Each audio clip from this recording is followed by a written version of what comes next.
Last month, Meta laid off 8,000 employees and reshuffled 7,000 employees into different parts of the organization. But in addition to that, they implemented a mouse tracking software which allows them to track every click and keystroke from their employees in order to train AI agent replacement models. Well, it looks like this was a big mistake, and Meta is adjusting course. In a recent internal memo, the CEO, Mark Zuckerberg, sent out some reassuring messages to the team. Quote, "Given the complexity of these changes, we've made mistakes and will almost certainly make more." He continued, "We're focused on providing as much stability as possible in terms of the organization changes going forward." So, I think as a leader, this is kind of where you want to be. Hey guys, we made a lot of changes. We made mistakes. Don't worry. We're going to move forward in the right course of action. And this message does give some reassurance, again, that Zuckerberg mentioned that they're done with mass layoffs this year, which is a nice thing. If you're in Meta right now, you're pretty safe. You don't need to be worried about being thrown into 1,000, 10,000, 20,000 person layoff. But he did also say that, quote, "I don't want to overpromise because the world is changing in ways that are out of our control," end quote. And that's true. That's true. Meta's not the only company that's been going through massive layoffs. We've looked at a bunch of companies from ClickUp to Oracle, Amazon, lots of companies laying off lots of people right now. Why? AI agents. AI agents are completely changing the way that we work in the world. And, you could say it's the economy or it's the recession or whatever you want to say, the war, like all that. Okay, there's some valid points there, but to deny the fact that AI agents are being implemented into organizational structures is completely asinine and blind. I don't know what to tell you. Quite frankly, when I'm talking to people, I don't think people know what's happened. The ability to deploy these agents is absolutely ridiculous. Now, regardless of that, this message from Zuckerberg internally, I think is a positive thing, and it will give people, you would think that this would kind of assuage all the concerns of employees. Employees be like, okay, cool, I'm good. I see the vision, let's go.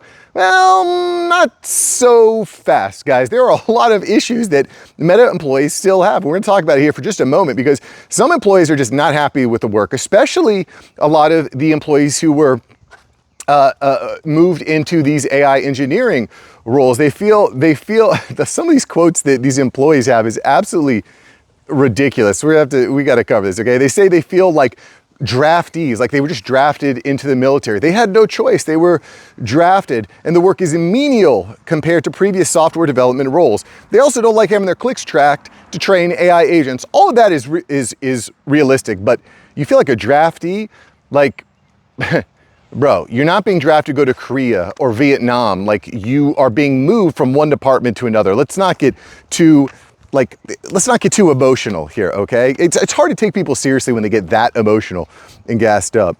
Some say the role is soul crushing. And by the way, I've been in jobs that I found soul crushing. I was an insurance manager, managing an insurance agency in South Florida for many years, about a decade. And about halfway through, I felt that soul crushing feel. I said, this is not it. I am not gonna be happy doing this the rest of my life. And it was a cushy job. I got paid well. I had a lot of benefits, but I didn't enjoy it. And you know what I did?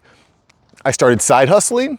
I started spending my after hours time being productive, and I was able to build a business strong enough that I was able to leave. And that's kind of come into all sorts of different opportunities. And I'll tell you what, it was scary, but I'm so glad that I spent that time building up the media production business, which has evolved into marketing and software and media and all kinds of cool opportunities. AI, lots of cool opportunities have come from that.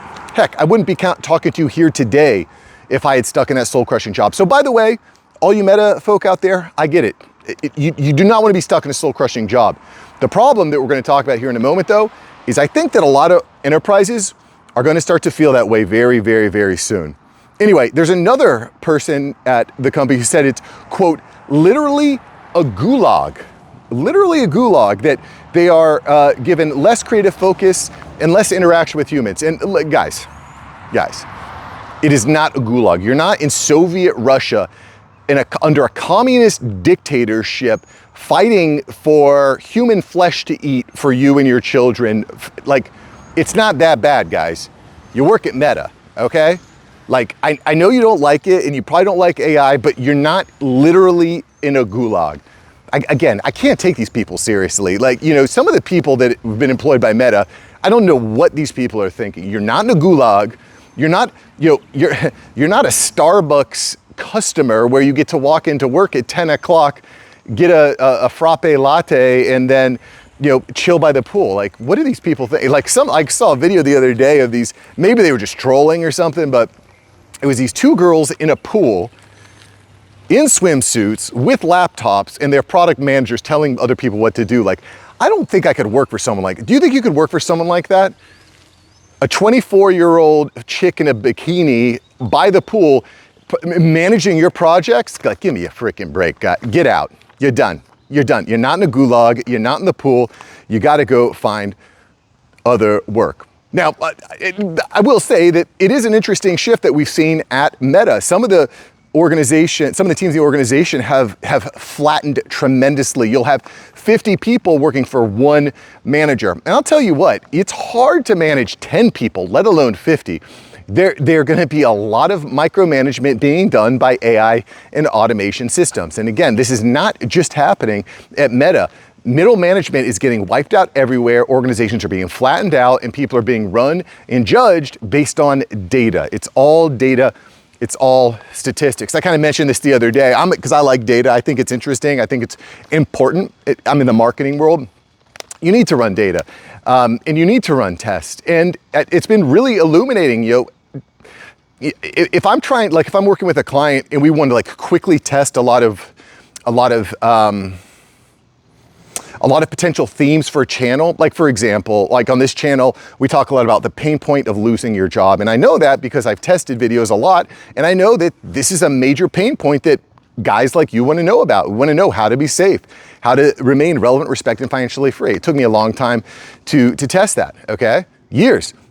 But if I'm working with a client, we can quickly test a bunch of different copy, a bunch of different creative running ads to reach hundreds of thousands of people, and we can kind of see what works, what gets people to engage, and then we can kind of move more quickly. Anyway, I digress. We got to look at the data. It's not what feels good, it's what the data show.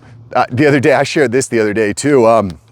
My wife got upset with me. She says, "Mark, you never answer your phone or call me back." And I said, "Well, I feel like I do a pretty good job." "Nope, you answer the calls from telemarketers, but not me." I'm like, "Well, let's look at the data." And I showed her the last 60 days, I only had one missed call where I didn't call her back within 20 minutes. One missed call. So I called her back pretty good. She still said, "Well, I still don't feel like you." I'm like, "Okay, well, it's fine you don't feel that way, but you know, is this an acceptable rate? Like if I call you back within 20 minutes, 15, 20 minutes, like nearly every time, 95% of the time, like, I don't know that I can get better than that. So let's be realistic." Anyway, I just think it's really funny. You know, on the flip side though, Meta definitely needs to do a better job because having a healthy culture, a healthy business, employee, team-based culture is very, very, very, very important. You know, people need meaningful work. We need to feel like what we do matters. We don't want to be looking over our shoulder thinking that the next layoff is just a day away. That is not any way to live as an employee. Now, I'll tell you what, it is not a good look for an organization. Companies can't function that way. Your people, you know, I've given out a Christmas bonus every year. Every year, I send out a Christmas bonus to my people. And I don't think every company does that. They don't have to, but that's something that I do because I want people to stay loyal. I want people to stay with me. I want people to feel good about what they're doing. I think that's important. But the reality, guys, is this. We live in a free country, or, you know, I don't know where you live. We reach people from all over the world. The reality is this: you're not in a gulag. You didn't get drafted. You can find a new job. If you're not happy with where you're at, there are lots and lots of opportunities out there. You know, you're gonna have to look, you have to work, and it might not come right away. But I'll tell you what we're seeing at Meta in this type of organizational structure, if that doesn't sound good to you, you gotta start taking action now because it's a very competitive market out there. You gotta find your niche. And again, that's exactly what I did. I did not like what I was doing for my job. I did find it soul crushing. I didn't think I was in a gulag, but I just wasn't enjoying it. So I went out and I built my own thing. You could do that too. In fact, I think this is one of the best times in human history to build your own thing. There are so many new problems that are being created by AI. You see them, you probably have them. How does AI impact your world in a positive way? How does it impact your world in a negative way? Find ways to solve those problems and you'll be valuable. People want to pay you money. I mean, just the other day we talked about token usage, and I'll post a link to this video here. There's a company that spent $500 million on tokens in 1 month. And what does that mean? It means they have a huge problem. They are bleeding out cash on AI tokens. Well, that's a huge business opportunity. It's helping companies implement AI and not burn through too many tokens. Every company wants to token max, but are they actually token maxing effectively? It is a huge business, and that is going to be one of the biggest roles, I think, in the near future. So you got to think, to me, if I was starting from scratch and trying to build my own business and whatnot, and I didn't already have a lot of things that are cooking, learning how to deploy AI agents, understanding token management, and creating flywheels. These are all the things that are really important. Actually, I'm doing basically all of these things right now, which is maybe why I'm talking to myself here. Anyway, find solutions, get paid, stay stable. And listen, if you don't like working for Meta, you don't need to work there. It's not a gulag. I just find that honestly, I find it really revolting when people are that hyperbolic, because it does a disservice to the people who actually lived through that. You've got a full belly. If you don't like where you work, find something new. You can do it. I did it. And I'm glad that I did it. Anyway, guys, if you like the video, smash like, smash subscribe, leave a comment below. Do you think the guys and girls over at Meta are being a little bit whiny here? Or do you think they have a valid point? I want to hear from you. Put it in the comments below. And if you liked today's video, check out yesterday's video. I think you'll like that one too. Peace.